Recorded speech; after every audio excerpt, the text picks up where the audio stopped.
American foreign policy from 1783 up to the present. What I'm going to do is try and convince you that the United States has behaved according to that theory. As most of you know, when the United States first got its independence, it was comprised of 13 colonies, weak colonies, strung out along the Atlantic seaboard.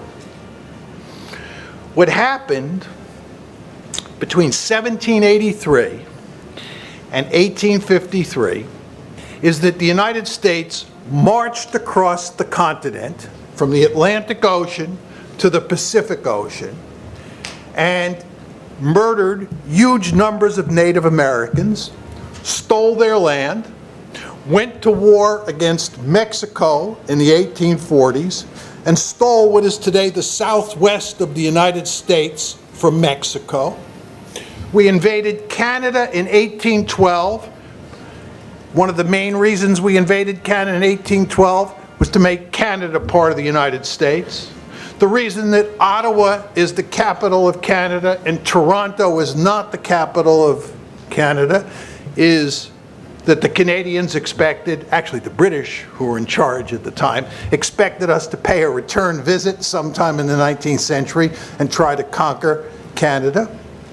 Today, what is the Caribbean would be part of the United States were it not for the slavery issue. Southern states were desperate to move into the Caribbean and conquer those islands and make them part of the United States. It was the slavery issue and the fact that northern states did not want any more slave-holding states in the Union that prevented us from going further south. The United States had a voracious appetite for conquest and annexation. It's no accident that when Adolf Hitler invaded the Soviet Union on June 22nd, 1941, from that point forward, for the next 6 months, he frequently talked about the United States as a model state for creating Lebensraum. He often referred to the Volga River as his Mississippi. He understood that the United States was very successful at carving out a huge state in North America. What we also did was we were faced with a number of European great powers, in particular the British, the French, and the Spanish, who had empires in the Western Hemisphere. The United States in 1823 issued the Monroe Doctrine. President James Monroe basically told the European great powers, we're not powerful enough to throw you out of the Western Hemisphere now. We eventually will reach that point. We're going to throw you out, and we want you to know you are not welcome back here.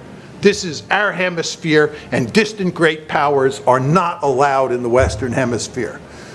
The vast majority of you are not old enough to remember the Cuban Missile Crisis in 1963, but it drove the United States mad that the Soviet Union thought about deploying missile forces in the Western Hemisphere, in Cuba. This is just simply unacceptable. And then later the Soviets were talking about building a naval base at Cienfuegos in Cuba. This is an absolute no-no. Distant great powers don't come into the Western Hemisphere. This is our hemisphere. Everybody better stay out. Right? So you see what we did to create hegemony in the Western Hemisphere is, number one, we conquered a huge piece of territory. And we would have conquered more if we could have. Right? And then we imported huge numbers of immigrants from Europe, and we created this very powerful state. And number two, we threw the European great powers out.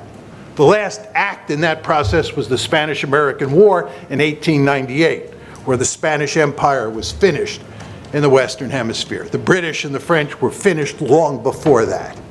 The United States was a hegemon by 1900. That was not done accidentally. The founding fathers and their successors knew full well what they were doing. They were creating a very powerful state. The last thing they wanted was a European great power in our backyard. This is our backyard. You're out, you stay out.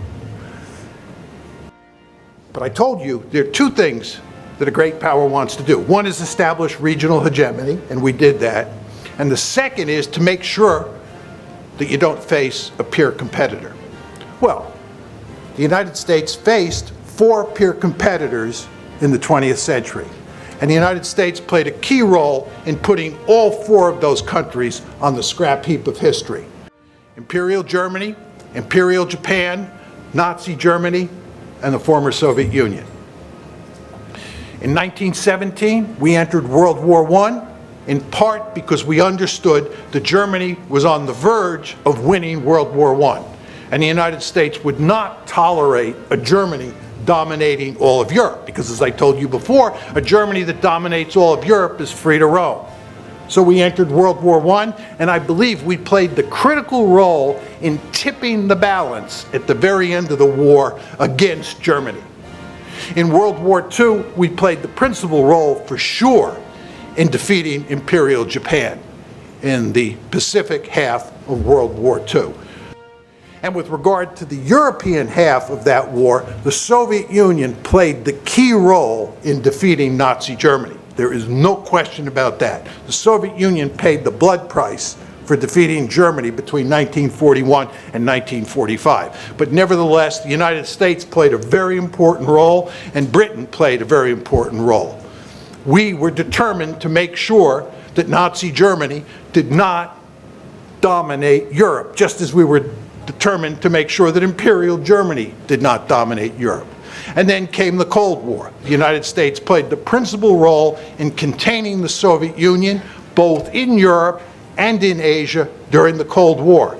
And when the Soviet Union began to collapse, when the Cold War ended, the United States was perfectly willing to usher the Soviet Union to the scrap heap of history, because the United States doesn't like potential peer competitors. So the story I've told you here is that if you look at American foreign policy from 1783 up to the present, basically what you see is a situation where we acted according to my theory. We went to great lengths to establish regional hegemony by, number one, conquering huge amounts of territory and building a super powerful state, and number two, defeating any potential peer competitors that came about in the 20th century.